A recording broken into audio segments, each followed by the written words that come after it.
একটা কোকাকোলা ক্যানের জন্য ধরা পড়ল খুনি, তা ও ৩০ বছর পর। হ্যাঁ, ৩০ বছর ধরে কলার তুলে ঘুরে বেড়ানো এক কুখ্যাত খুনিকে শেষমেশ ধরিয়ে দেয় একটা কোকের ক্যান। ডিটেকটিভ কেভিন বোহের চোখ থেকে সেদিন ঘুম উড়ে গিয়েছিল। এক দৃষ্টিতে ঘড়ির দিকে তাকিয়েছিলেন তিনি। আচমকা ডেস্কে রাখা টেলিফোনটা বেজে উঠল। রিসিভারটা কানে নিতেই উপার থেকে ভেসে এলো কয়েকটা শব্দ। ডিএনএ স্যাম্পেলটা মিলে গেছে। ৩০ বছর।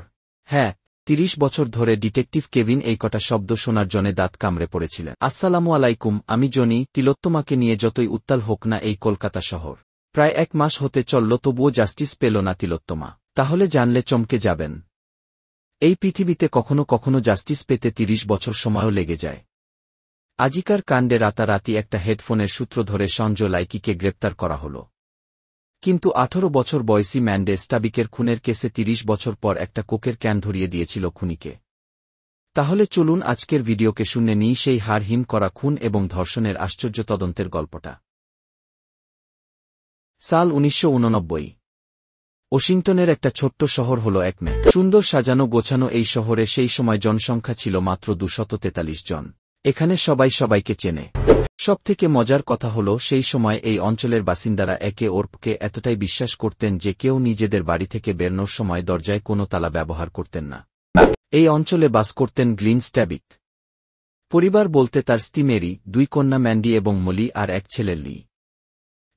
বেশ সুখে দিন কাটছিল তাদের। কিন্তু নভেম্বর মাসে এমন একটা ঘটনা ঘটল যার জন্যে এই পরিবার মোটেও প্রস্তুত ছিল না। দিনটা ছিল ২৪শে নভেম্বর ১৯৯৯।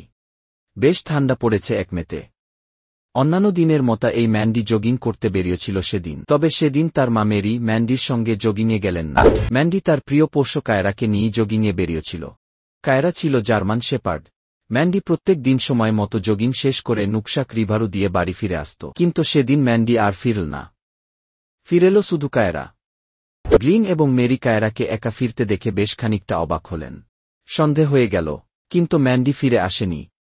লি ততক্ষণ ঘরে ফিরেছে। সে তার বন্ধু অ্যান্ডারসনের বাড়িতে আড্ডা দিতে গিয়েছিল। গ্লিন ছেলের মুখে শুনল সে ম্যান্ডিকে কায়রার সঙ্গে বাড়ি ফিরতে দেখেছেন। গ্লিন গাড়ি নিয়ে ছুটলেন নোকশাক রিভারের দিকে। সেখানে সব মিলিয়ে ৮-১০টা বাড়ি। মেসকে রাস্তায় কোথাও দেখতে না পেয়ে গ্লিন প্রত্যেকটা বাড়িতে ম্যান্ডির খোঁজ করতে লাগলেন। কেউ বলল তারা ম্যান্ডিকে দেখেনি। আবার কেউ কেউ বলল তারা ম্যান্ডিকে কায়রার সঙ্গে বাড়ি দিকে যেতে দেখেছে। সন্ধে পেরিয়ে রাত নেমেছে। ততক্ষণ একমেতে বসবাসকারী প্রত্যেকে নিজেদের বাড়ি থেকে বেরিয়ে এসেছে। সবাই রাস্তা থেকে জঙ্গলে তোল পার করে খুঁজে চলেছে ম্যান্ডিকে। কিন্তু ম্যান্ডিকে কোথাও খুঁজে পাওয়া গেল না। ইতিমধ্যেই ২৪ ঘণ্টা পেরিয়ে গেলেও ম্যান্ডি কিন্তু নিখোঁজ। এইবার আসরে নামল পুলিশ। গোটা অঞ্চল জুড়ে শুরু হল খানাতল্লাশি। শেষমেশ নোকশাক রিভার থেকে উদ্ধার হল ম্যান্ডির মৃতদেহ। ম্যান্ডির মৃতদেহ দেখে চমকে উঠল একমের সমস্ত বাসিন্দারা। ম্যান্ডির শরীরে এক টুকরো সুতাও ছিল না। মেয়ের রক্তাক্ত এবং নগ্ন দেহ দেখে গ্লেন এবং মেরি দুজনেই শোকে ভেঙে পড়লেন।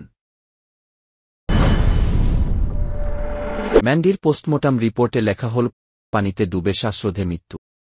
এরপর যেটা লেখা ছিল তার জন্য হয়তো প্রস্তুত ছিল না ম্যান্ডির পরিবার। মৃত্যুর আগে যৌন নিগ্রহের শিকার হয়েছিল ১৮ বছরের মেসটা। প্রথমে আততায়ী ম্যান্ডিকে অপহরণ করে, তারপর তার ওপর অকথ্যের শারীরিক অত্যাচার চালা। এতটা অত্যাচার এবং বেদনা সহ্য করে বেঁচেছিল মেসটা। কিন্তু আততায়ী তাকে বাঁচিয়ে রাখার রিস্ক নিতে নারাজ ছিল। তাই ম্যান্ডিকে অচেতন অবস্থায় পানিতে ফেলে দিয়ে সেখান থেকে পালিয়ে যায় আততায়ী।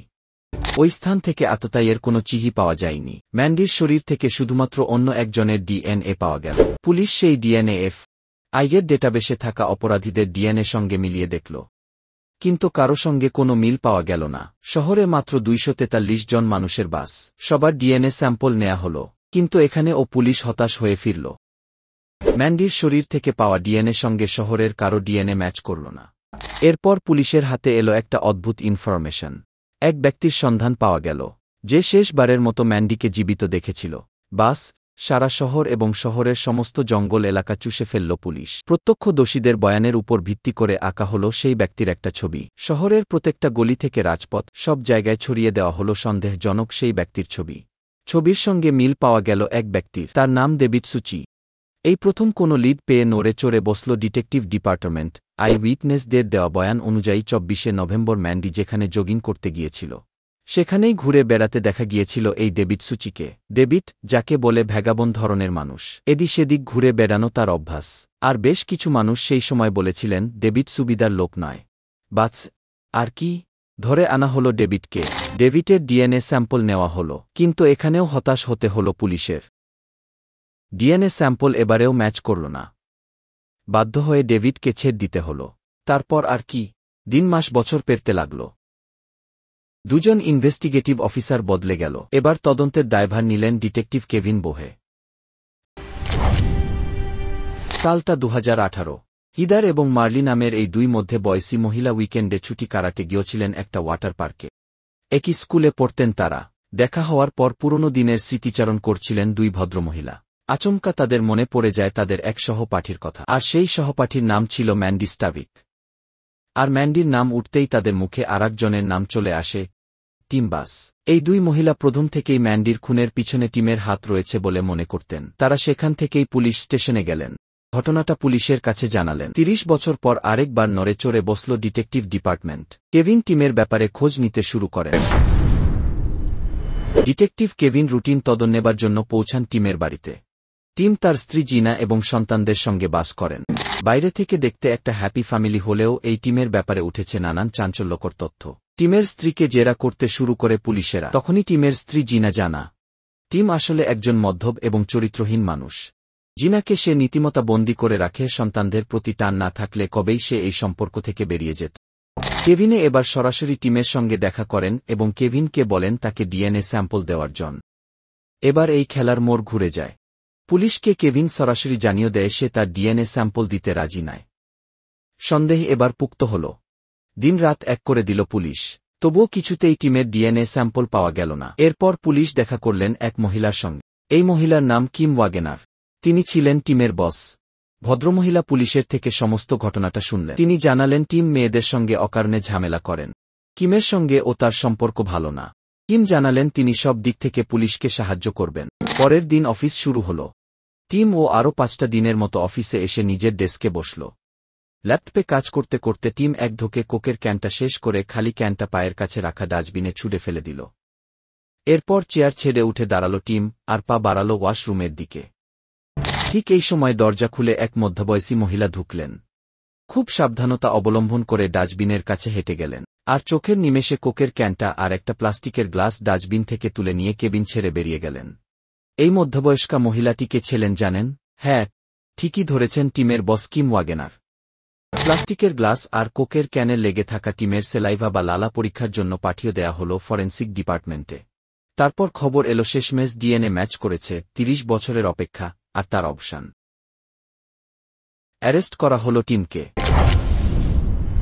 ধরা পড়ার পর টিম বলল ম্যান্ডির সঙ্গে তার প্রেমের সম্পর্ক ছিল।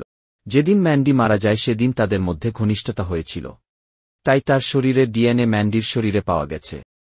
আশেপাশের লোকজনকে জিজ্ঞাসাবাদ করে জানা গেল ম্যান্ডির সঙ্গে কখনোই টিমকে দেখা যায়নি। বরং ম্যান্ডির বন্ধুরা বলল টিম নাকি বিভিন্ন সময়ে মেয়েদের বিরক্ত করত, উত্ত্যক্ত করত। এরপরে এলো আর এক টুইস্ট। টিমের স্ত্রী সাক্ষী দিলেন, যা শোনার পর আর কোনো সন্দেহের অবকাশ থাকে না যে টিমই আসল দোষী। টিম তার মাকে হুমকি দিয়েছিল। সে বলেছিল তার মা যেন কোর্টে এসে বলেন টিমের কোনো দোষ নেই, আসল দোষী তার স্বামী, মানে টিমের বাবা। টিমের বাবাও ততদিনে মারা গেছে, তাই বাবার নামে দোষ চাপিয়ে দিলে তদন্তটা এখানেই থেমে যাবে। ভাবতে পারছেন একজন মানুষ কতটা নোংরা মস্তিষ্কের হলে একজন 18 বছরের মেয়ে যৌন নিগ্রহ এবং তার হত্যার দায় নিজের মৃত বাবার ঘাড়ে চাপিয়ে দিতে পারে। কোর্ট যাবজ্জীবন কারাদণ্ডে দণ্ডিত করে টিম বাসকে 30 বছর পর ম্যান্ডির খুনি শাস্তি পেয়েছিল। আসলে কথায় আছে না, দেরি হলেও কর্মের ফল কিন্তু পেতেই হয়।